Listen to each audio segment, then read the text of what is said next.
Haya, tusikie neno la Mungu. Wanafunzi wote wa Toror Comprehensive School, muniruhusu ni wasalimu katika jina la Bwana wetu Yesu Kristo. Bwana asifiwe.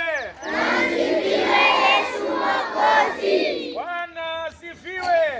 Asifiwe Yesu Mwokozi. Ningependa kusema mambo machache kwenu siku ya leo. Kitu cha kwanza, kuko na wanafunzi aina mbili. Kuko na wanafunzi bora na kuko na bora mwanafunzi. Nataka nikuulize wewe ukiwa Toror Comprehensive School, wewe ni bora mwanafunzi ama mwanafunzi bora? Wewe ni bora mwanafunzi ama mwanafunzi bora? Mwanafunzi bora. Leo nataka kuongea kuhusu sifa za mwanafunzi bora. Kitabu cha Mika 7:8 inasema jambo hili: adui wangu, adui wangu, usifurahi kwa kuwa nimeanguka, kwa sababu nitasimama. Ingawa niko gizani leo, Mungu atakuwa nuru yangu. Muniruhusu niseme mwanafunzi bora, kitu cha kwanza, anajua kuanguka sio mwisho. Kwa mwanafunzi, saa zingine kuna kupanda na kushuka, saa zingine kuna kupita, na hata saa zingine unaenda chini ya matarajio yako. Mwanafunzi bora anatambua kuanguka ama kwenda chini sio mwisho. Anajua ingawa leo niko hapa, penye ninatarajia ni kwenda juu. Nataka niwaambie hadithi ya mtu mmoja aliyeitwa Petro. Petro alikuwa ni mwanafunzi kati yenye Yesu alimpenda.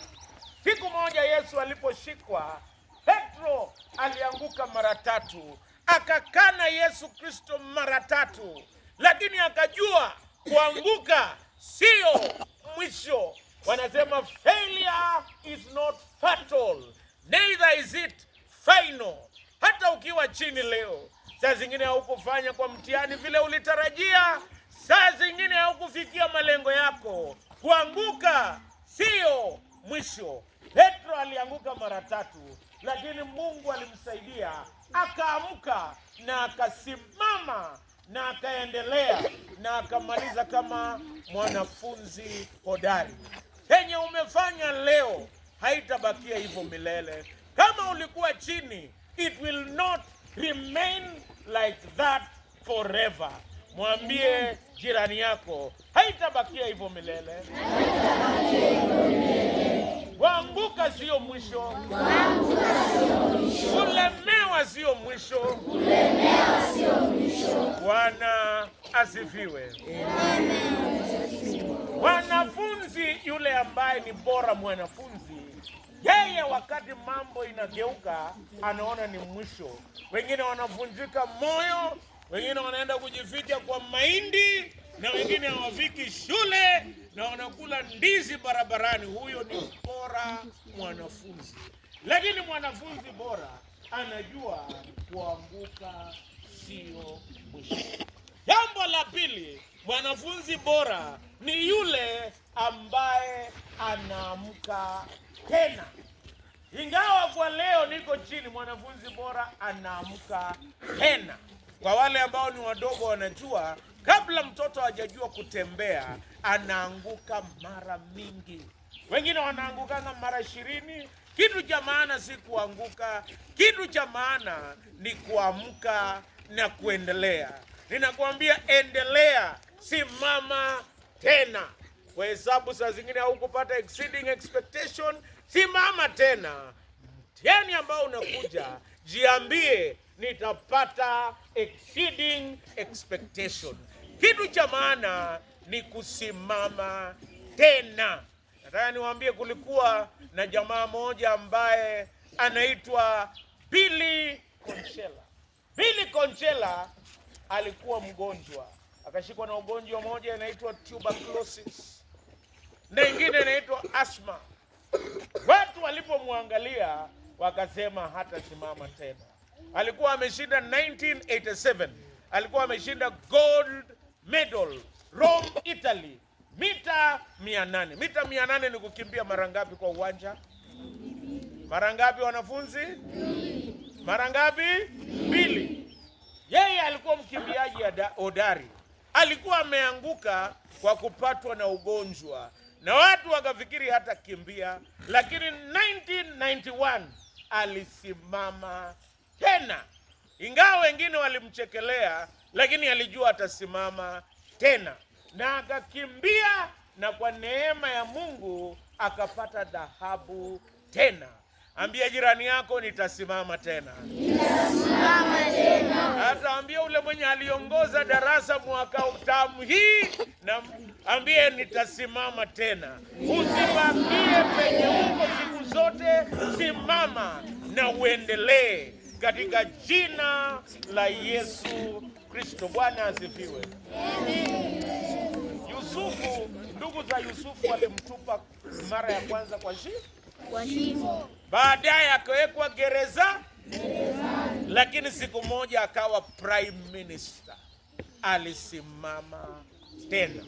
Kitu cha tatu, mwanafunzi bora anajua wakati mgumu si wa milele.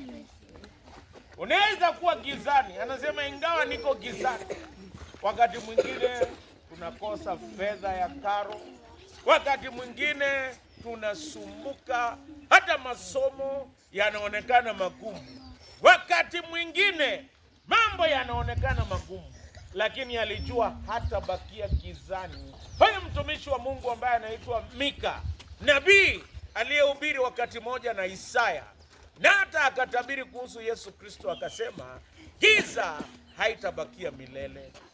Danieli siku moja alitupwa kwa tundu la simba. Wangapi wamewahi ona simba? Beba mkono juu. Simba ikija hapo utafanya nini?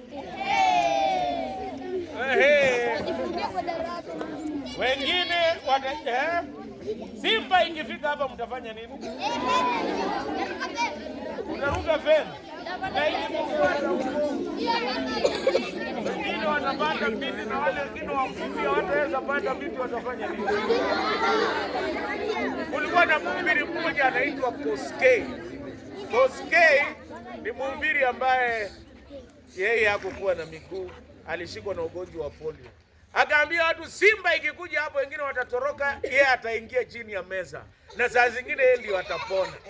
Nataka niwaambie kitu kimoja, ni ya kwamba Danieli siku moja alikuwa kwa giza, watu wakamstaki, na Danieli alikuwa mwanafunzi bora. Watu walimstaki kwa kuomba, lakini kuna wengine hapo wanastakiwa kwa kuchuna wengine kwa kusema uongo, wengine kwa kuiba ya mwingine, wengine kwa kufanya nini. Danieli hakustakiwa kwa chochote, alistakiwa kwa kuomba, na yeye akatupwa ndani la tundu la simba, na akakaa na simba usiku mzima.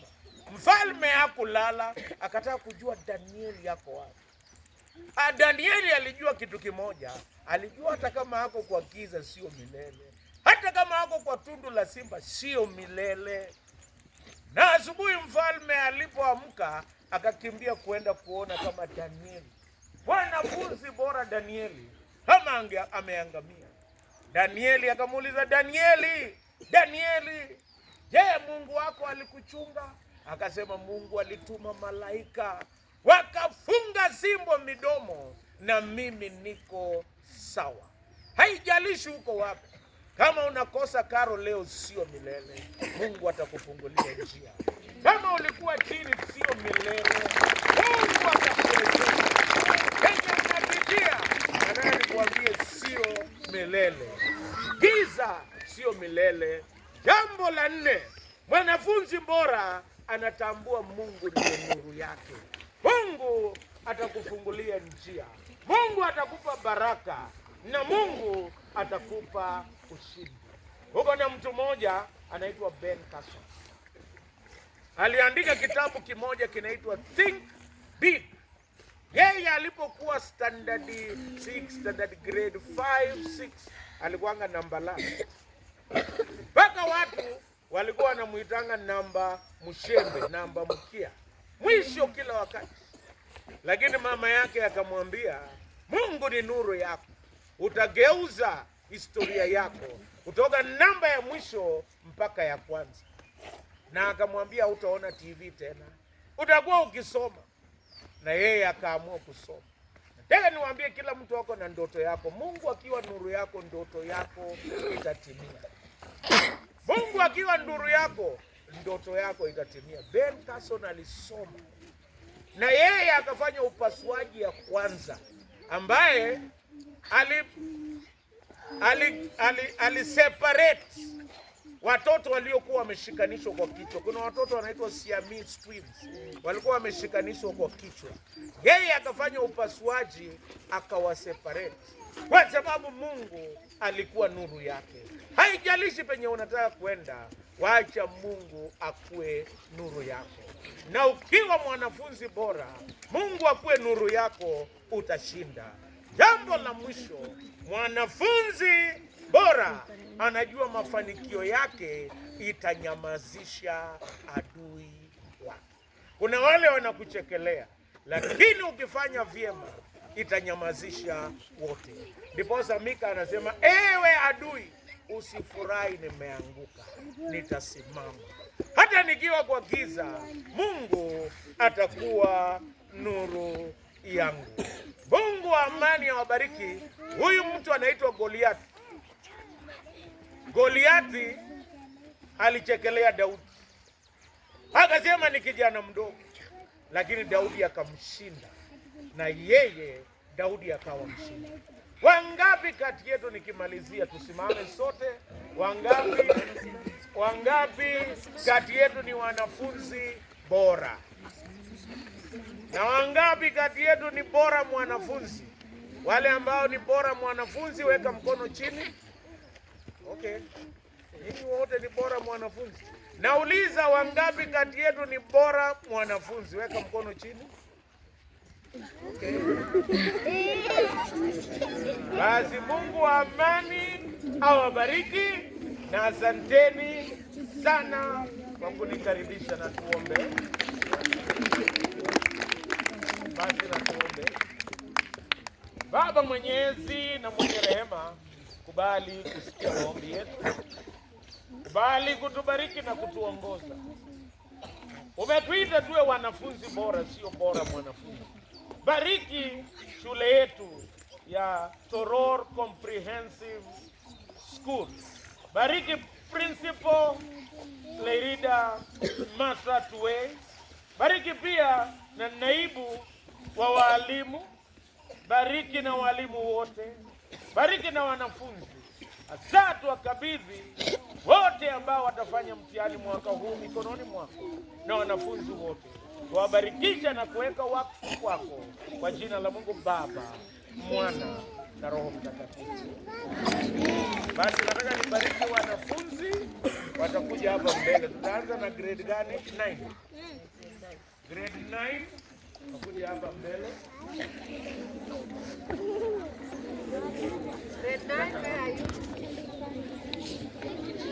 Na tuombe. Bwana akae nanyi. Bariki Baba mwenyezi wanafunzi wote pamoja na walimu wa Wiltam Academy.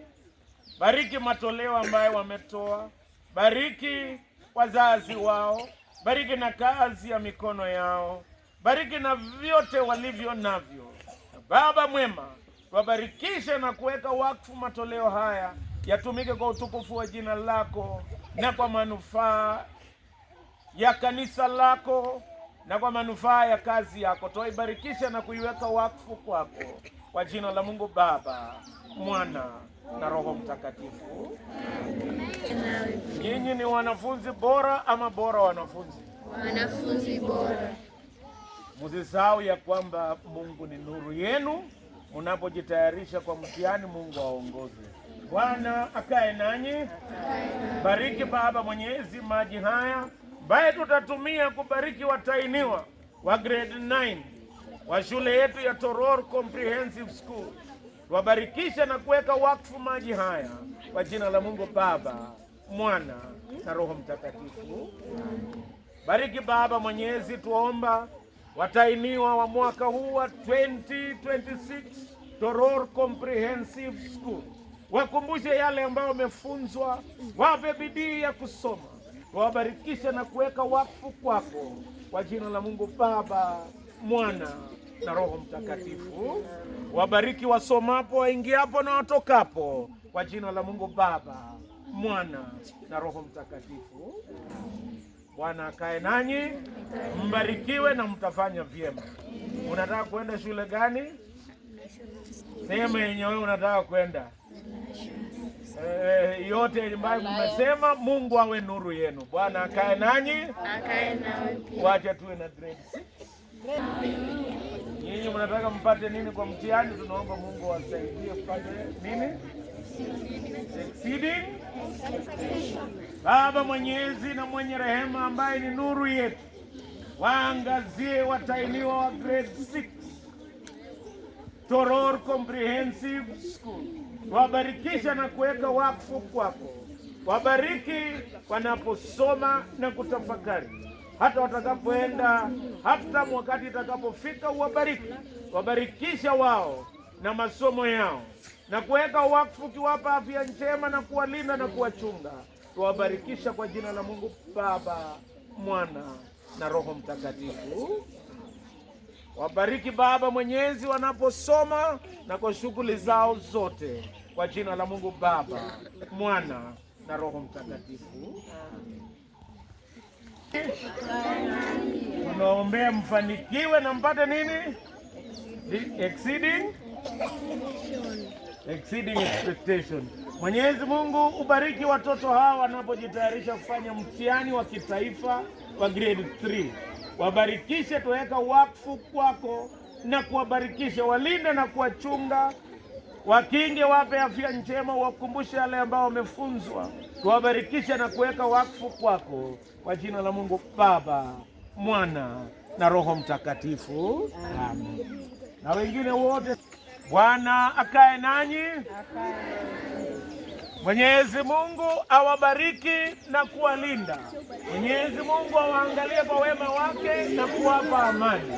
Na baraka na amani ya Mwenyezi Mungu Baba, Mwana na Roho Mtakatifu iwe kwenu, ikae nanyi daima. Bwana akae nanyi. Asanteni sana. Teacher is not very easy. But I challenge you, do not grow weary. Msichoke kufanya kazi hii. Kwa nini msichoke? Katika kitabu cha Wagalatia 6:9 inasema msichoke kwa sababu mnapanda mbegu. Here are potential lecturers, we have potential governors, potential doctors. Do not grow weary.